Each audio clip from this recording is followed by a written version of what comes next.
So if I can recall, it's a long letter, typewritten, 4 pages, but I will give you some of the highlights of it. So when I met my producer 3 years ago, he was a very subdued and reserved sort of a gentleman. Reserved, he said, would be the right word to use to describe it. Very reserved. So unlike the volatile enthusiast with whom I formerly worked. He was very reserved.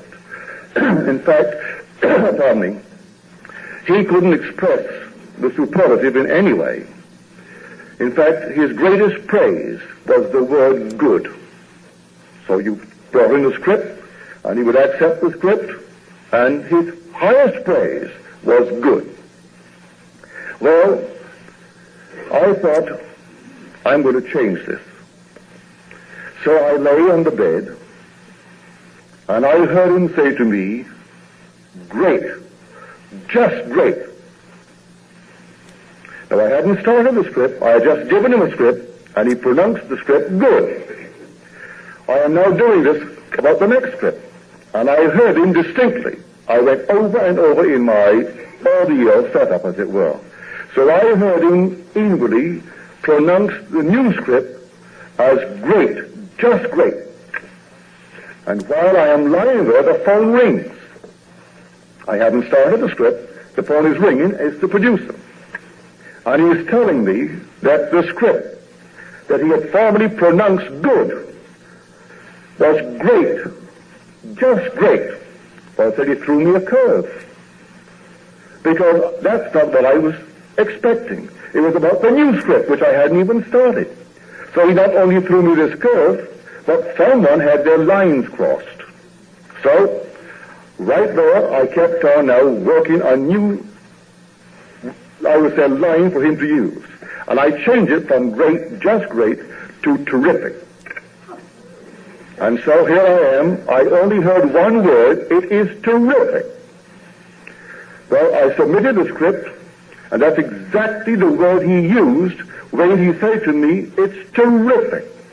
And with the same enthusiasm that matched my imagining. Now, I said to myself, 2 months later, every script I presented within 2 months, it was either great, just great, or terrific. It didn't go back to good anymore. So I said, no, I'm going to experiment again. So this time, I'm going to make him say, absolutely sensational. So I heard him say, absolutely sensational. Then he said to me, what the hell? If you're praising yourself, why not get the best? So I am doing it to myself anyway, so why be modest about it? I am doing the whole thing because he's only echoing it. So I said, absolutely sensational. So I finished the script, took the script into him, and he pronounced it good. He said, I almost fell out of the chair. It was not the role that I had written for him. And he said, you know how authors hate ad-libbing. You know what that means in the theatrical world. When the author writes a play, and some actor thinks he knows more than the author, and he changes the script, and he ad-libs, or maybe he forgets his lines, and if he's smart enough, he can throw a few words in, and he ad-libs. But no matter how smart he thinks he is, he doesn't flatter the author. The author feels he knows better than any actor what should be there at that moment. And so, he said in his letter, you know how authors hate ad-libbing. So what could I do? The script had to be cut. So he gave me the script to cut a certain portion of it. I took the script home, did all the cutting, and then mailed it to him, and I mailed it as a petulant child. I didn't even revise what he had said. But the very next day, he calls, and he said to me on the wire, it's absolutely sensational. Now, this is the point I want you to pay strict attention to. He said, you know, my experience with the producer disturbed me. Greatly disturbed me.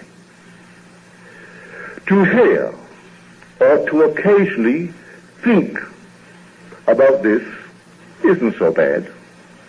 By that he meant, you hear that all that you behold, though it appears without, it is within, in your imagination, of which this world of mortality is but a shadow. Well, to hear that, and to occasionally think about it, isn't too bad. But when it seeps in, and takes hold of you, and goes deeper, and you realize that it's true, that producer, who is so important in the production of this great series, who is spending such fortunes, he has it to spend, that is, he allows it, he knows what he's doing, he's been successful, he's been running 3 years, and yet he had to actually utter the word that this writer is writing for him. And when he met him, he was so reserved, he never used any superlatives and could never bring himself to praise a thing beyond the word good. And he raised him from good to great, just great, terrific, absolutely sensational. That's an enormous accomplishment in anyone's vocabulary when he began as a most reserved party.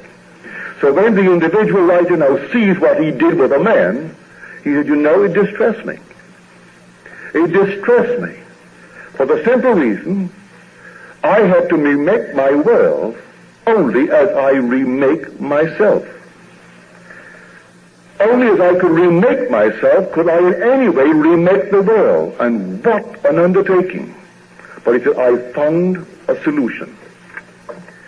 I will not now think of myself X number of years into the future. I am painting a portrait of myself. And portraits are not painted by one stroke with a brush. And so I am taking it easily.